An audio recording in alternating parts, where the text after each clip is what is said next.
بسم الله الرحمن الرحيم. النهاردة أنا بصراحة مش هكدب عليكم، أنا بحب حكايات جدتي قوي، فعايزة أروح لها تحكي لي حكاية علشان أنا ببقى مبسوطة من حكاياتها. وعلى فكرة كل حكاياتها دي بتبقى حكايات حقيقية، هي ما بتجيبش من وحي خيالها ولا حاجة، لأن زي ما انتوا عارفين هي طبيبة ملهاش في الحاجات الأدبية والحكاوي والكلام من ده كله، غير إنها بتحكي لي حاجات من قصص حقيقية عشان الواحد يتعظ منها وياخد باله إيه اللي حصل، فما يعملش زي الناس دي ويكون على طريق كويس يعني زي ما ربنا بيريد. تعالوا بقى نروح لتيتا علشان نشوفها هتقول لنا إيه النهاردة. السلام عليكم يا تيتا. عليكم السلام يا حبيبتي. النهاردة عندك حكاية إيه؟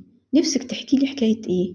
أنا هسيبها ليكي أنت يا تيتا. السلام عليكم ورحمة الله وبركاته. هقول لك يا حبيبي، كان في شابين أصحاب قوي وأنتيم قوي وكانوا جيراننا، وكان كل واحد فيهم طبعا كل بني آدم عامة يعني مش هم بس بيكون ليه طموح في حاجات معينة في حياته، في زوجته اللي هتكون المستقبلية إن شاء الله، في بيته هيبقى شكله إيه، في أولاده نفسه يخلف قد إيه، نفسه يخلف إيه، وعياله تطلع إيه، وهكذا يعني. دي بتبقى طموحات شباب سواء كانوا ولاد أو بنات. فالشابين دول واحد منهم كان عاوز يتجوز واحدة جميلة جدا، أهم حاجة إن يكون جميلة، يا ريت لو يكون كمان عينيها خضرة وشعرها أصفر وطويل وتبقى جميلة قوي كده. عشان بيقول له صاحبه طب ليه يعني ايه المشكلة في كده، يعني هو ما ممكن تكون شكلها اي شكل بس المهم انها تكون كويسة معاك. قال له عشان انا اتباهى بيها واكون سعيد ومبسوط، ما هو السعادة بتيجي برضو من جمال الزوجة. قال له عمر السعادة ما هتيجي من جمال الزوجة، ممكن تتجوز واحدة جميلة وتكون مغرورة.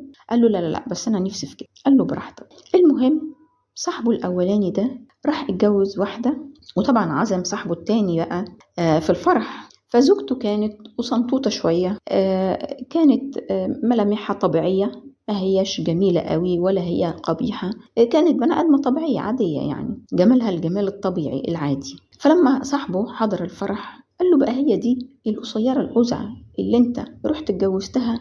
يا شيخ بلا وجع قلب، انا اشوف ان شاء الله انا هتجوز واحدة يتعجب لها الناس من جمالها. فالمهم طبعا صاحبه قال له براحتك، انا حبيتها وربنا يوفقنا.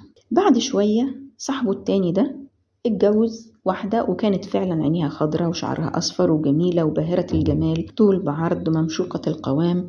كان كل الناس في الفرح بيقولوا الله ده عرف يختار حاجة حلوة قوي يعني.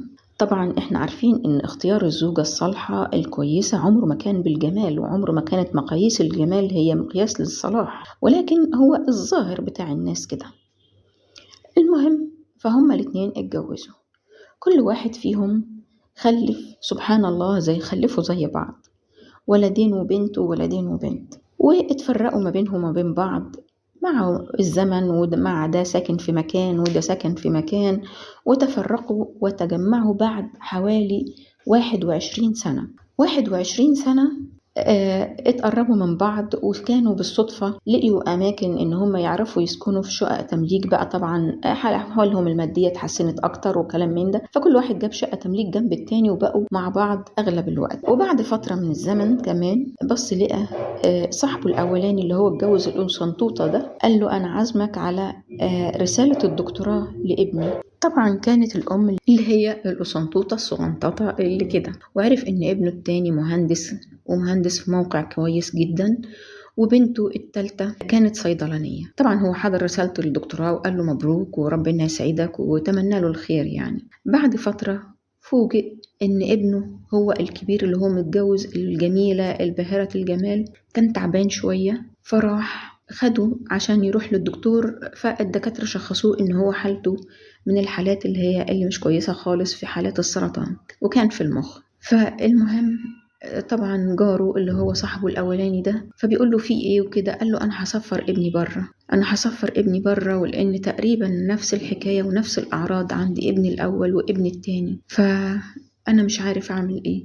طبعا قعد يواسيه وقعد ياخد بخاطره، ولكن روح وهو كله جواه سعادة وكله جواه فرح، وقال لها مرحبا بيكي يا حبيبتي يا قسنطوطة يا قصيرة يا قزعة. قامت قالت له انت بتقول كده ليه؟ هو انت مكتشف ان انا النهاردة قسنطوطة؟ ما انا قصيرة مثلا من زمان، يعني ايه اللي حصل جديد؟ قال لها لا، بس أنا اكتشفت إني بحبك أكتر. اكتشفوا بعد كده إن المرض السرطان ده كان عبارة عن وراثة في عائلة الزوجة اللي هي أم شعر أصفر وعينين خضراء. فعشان كده صاحبه فرح قوي بمراته، قال الحمد لله، حتى لو هي صنطوطة بس الحمد لله ربنا رزقني منها بالذرية الصالحة صحيا وبدنيا ونفسيا وعقليا. فحمد ربنا سبحانه وتعالى. طبعا هو ما فيش حد بإيده المرض ممكن يجي لأي حد، لكن هو الحكاية وما فيها إن البني آدم لا ينبهر بالجمال، فالجمال زائل وممكن يكون معاه بعض الحاجات اللي مش كويسة. فالمفروض الواحد، عشان الرسول عليه الصلاة والسلام قال إيه؟